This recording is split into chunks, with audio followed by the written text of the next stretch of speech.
Swallowtail, Chapter 24. Detective Jennifer Robles opened her eyes to discover she was in a hospital bed, her lips and mouth as dry as dead wood. Her chest ached when she tried to sit up. Aside from the dim green light of the heart monitor, the room was dark, but private. She was thankful for that. Where am I? Bleach? Paper-thin hospital gown, drab room. Damn, Cook County. I can't believe I chucked after more than 20 years rowing. Shit, where's my boat? Chucking was simply part of learning to row, but Jennifer was seasoned. Chucking happened when you lost your rhythm and caught the oar in the water on the backstroke. Sometimes the oar hit you in the stomach. Last time was at the NCAA finals senior year. Topped off the humiliation by throwing up. Cost us second place. Shut up, shut up, shut up. There was a table on wheels on the other side of her bed with a water pitcher, a styrofoam cup, and 2 flower arrangements. Water. Jennifer grabbed the cold metal railing to pull herself up. A flash of pain shot from her sternum to her toes, taking her breath away. There's a button somewhere. Her hands fumbled along the edges of the bed, sending ripples of pain through her chest. Seething, she tried to slow her painful breathing by studying the flowers. One was a holiday arrangement of red and white carnations with a big silver bow. Definitely the department. The other was a monstrous bouquet of stargazer lilies, reeking of guilt. They really stunk up the room. She didn't need to see the card to know her brother had once again sent some overpriced flowers to stand in while he tended to more important things. Wait, it must be Christmas. Don't be such a baby. Jennifer didn't like the feelings the room stirred in her. Dread sunk its teeth into her stomach for no apparent reason. She suddenly felt as if she were being left behind. Calm down. Maybe it's a reaction to some drug they've given you. Her eyes searched the room, taking inventory. TV, clock, closet, chair, crooked calendar, ugly drapes, dusty blinds, marble windowsill with a big chip. Impossible. She squinted at the chip in the marble windowsill. I must be whacked out on pain meds. She blinked several times, waiting for the crack in the windowsill to disappear. The thing just seemed to get bigger. It was like making eye contact with an old acquaintance in the checkout line when she was in no mood to chat. She couldn't get away from it. It demanded she acknowledge its presence. Years ago, Jennifer had sat in a wooden chair with orange cushions just like the one at the foot of her bed. With her feet on that windowsill, she'd propped a foot on either side of that damn chip, stared out the window and listened to her mother's last ragged breaths for 27 of the longest days of her life. How? They've got 6 floors and 4 wings. How many rooms? It's impossible. I've never been hospitalized in my life, and now I'm here? She couldn't get away. She couldn't even move. Only one explanation seemed to make sense. This had to be her mother's way of letting her know she wasn't alone. Not my mother. My mother doesn't do things like this. Anna's mother does. Oh yeah, what about the monarch butterflies, though? Jennifer had managed to spot a monarch butterfly on her birthday, every single year since her mother had died. It never mattered where she was. She had seen one out on the water from the end of Navy Pier once, and another perched on the outside of the glass on the 14th floor of the Sheridan Towers. You were looking for them. Oh yeah? Was I looking for the one that flew right in the bathroom window as I stepped out of the shower? She never told anyone about the butterflies because it was nuts. Jennifer thought of the messages she'd given Anna from Claire. She was drawn to Anna's fiery spirit, even her smart mouth. I don't want to mother anyone, ever. I've got no business. But I think I could guide that kid in the right direction. Jennifer clenched her jaw and searched for the controls again. She finally found the small gray box and buzzed the nurse's station. Then she tried to mimic any Lamaze breathing she'd seen in movies to chase away the waves of pain. Ms. Robles? A voice crackled from the box, sending a small vibration through her mattress. I need a number for my cell. Do you have it? Sure do, the nurse answered. Several minutes later, a tired old-looking woman with a bleached blonde beehive and what Jennifer assumed was a bad case of heel spurs hobbled into the room. She handed her a plastic bag sealed at the top. "President?" the nurse asked nonchalantly. "Detective." "All right, you've got one more chance before I call psych in for a full eval." "Best president we ever had. Canvassed for him myself. Won a Grammy. Mary Todd Lincoln." "I'll let Dr. Simmons know you're awake and a bread-in-the-bone smartass. We'll get you something to eat, but we'll still have to run a few tests." "Can I have a glass of water?" Jennifer asked as she extracted her cell phone from the bag. "Sure, but let's get you sitting up. Then our next mission is a little trip to the bathroom." Jennifer grimaced and readied herself as the woman located the controls and raised the head of the bed. "Holy shit!" "Sorry, CPR compressions leave some nasty bruises. But they worked with you, and you're here." The woman handed her the cup of water and waited while Jennifer drank it. "Thanks," she managed, and gave the Hollywood Lamaze breathing another try. "CPR, really?" The nurse smiled sympathetically. Jennifer handed the bag and cut back to the woman. "You'll have to use our phone to make the call. Dial 9 to get out." She picked up the beige phone from the nightstand and set it on Jennifer's bed. "I'll be back in 15 minutes for our little field trip." Jennifer managed a weak smile, picked up the receiver, and punched in the numbers. She hoped Paul wouldn't be the one to pick up. "Hello?" a high-pitched voice answered. "Hello, is Anna home?" Jennifer asked as she scratched at an irritated spot on her wrist beneath the plastic ID bracelet. "Anna, phone!" Em shouted. "She's in the bathroom. She's got diarrhea. Dad says she ate too many Hershey's Kisses. He put my stocking on top of the refrigerator, but I can still reach it if I stand on my tippy toes on the counter. I got a kitten for Christmas. He's Snowball." "Oh," Jennifer said, trying not to laugh because it hurt too much. Anna finally picked up. "Hello?" "Anna, it's Jennifer. Detective Robles." "Oh, hi. Em, hang up." "I'm talking." "Em, Dad." Okay. They heard a lot of clunking, then a loud click. "Sorry," Anna sighed. "No problem. How was Christmas?" "Not the greatest. My dog died." "No. Oh, Anna. Oh, God." Jennifer covered her eyes, barely able to believe it. "How are you doing?" She racked her brain, not knowing what to say after that.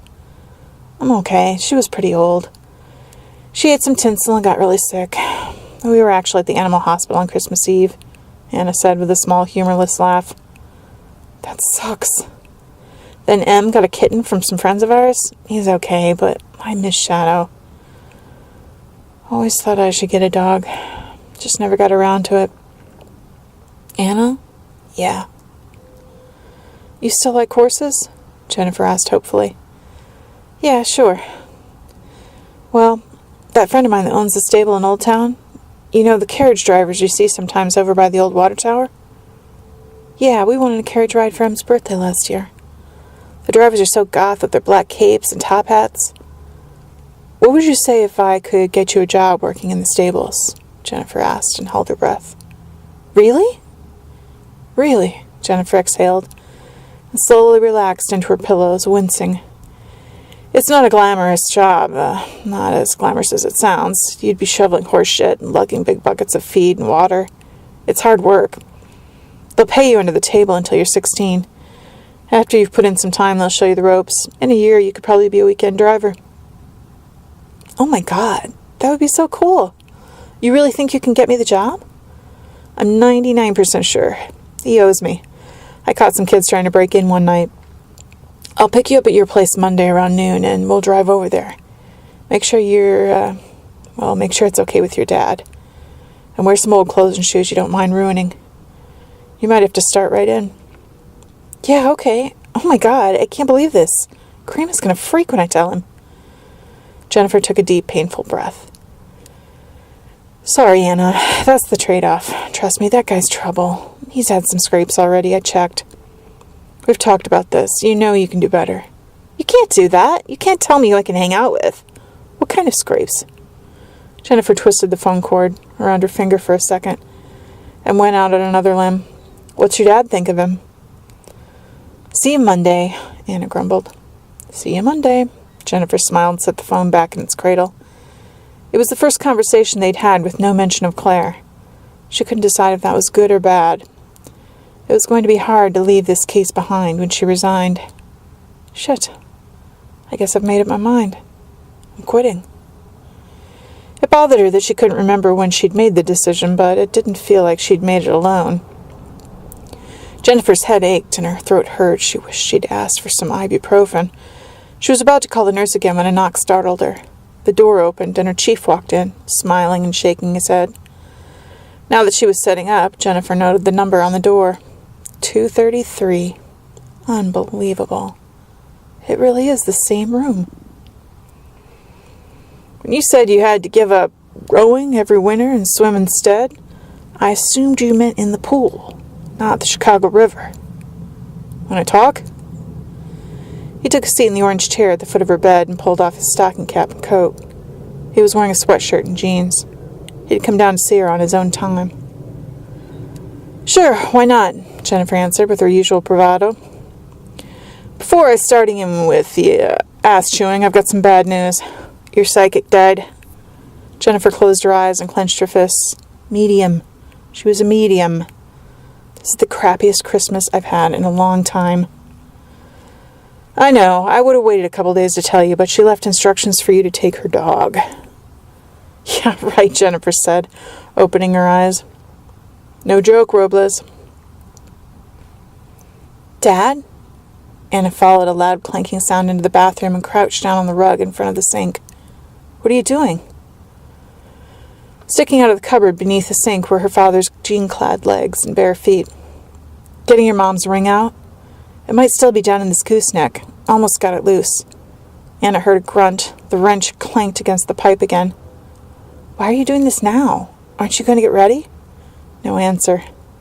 Anna hoisted herself up on the counter, tucked her robe between her knees, and turned her face to the mirror. She set the tube of adhesive next to her. Then she removed a dainty brown false eyelash from a small plastic box and bit her lip in concentration as she picked up the tube of glue and unscrewed the cap. Dad? A determined growl and another clank came from under the sink, followed by a splash. Anna froze, a false eyelash pinched between her thumb and finger. She swung her legs over the edge of the counter and looked down. Dad? Are you okay? What happened? It's okay, the water's off. Ha! There it is, I got it! He wriggled out from under the sink, running his hand over his wet face. He sat on his haunches and held the ring up in triumph. Anna grinned back at him. She hadn't seen him so excited in ages. He moved over, sat with his back against the wall, and happily polished the ring with his faded flannel shirt. She watched his eyes fill with tears, while his smile remained intact. Finally he looked up at her, then at the wreckage in the cupboard beneath the sink. I had to try to get it out. He dropped his head, unable to hold her gaze, and flipped the ring back and forth between his thumb and finger, the small diamond glinting in the light. She'd be so happy. He looked defeated even with the ring in hand. His hair and shirt were soaked. She watched him remove his wedding band and pressed it against her mother's ring. She knows, Anna insisted. He was smiling, but the tears spilled down his cheeks.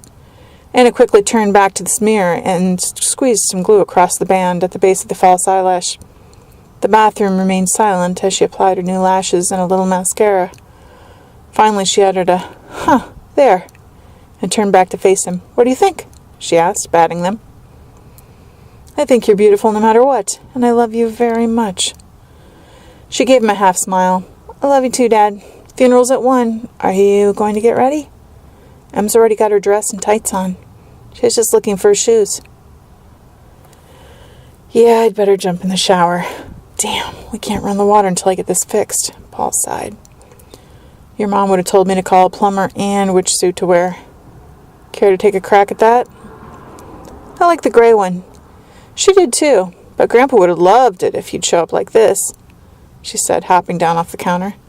She opened a drawer, dropped everything inside, and closed it. He hated dressing up. She laughed. We should bury him in his favorite greasy coveralls. Paul smiled and got to his feet. He set the wrench on the counter, was going to set the rings down near the sink again, and thought better of it. Instead, he slipped them on the end of his index finger. I saw your mom's cream-colored suit by the ironing board. Are you going to wear that? Yeah. Is it okay? Anna asked, biting her lip, afraid she'd overstepped her bounds. It was the last outfit her mother had worn. It's a little big. I shortened the pants, just basted them.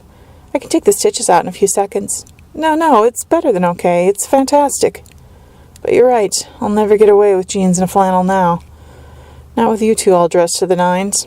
He grinned as he wiped his grimy hand down the front of his shirt. Em cried from down the hall. Paul gave Anna a puzzled look. Anna rolled her eyes. Either she can't find her shoes or it's her tights. She doesn't like the way the seams feel on her toes. They have to be lined up just right or she freaks out. She headed toward Em's room with Paul behind her.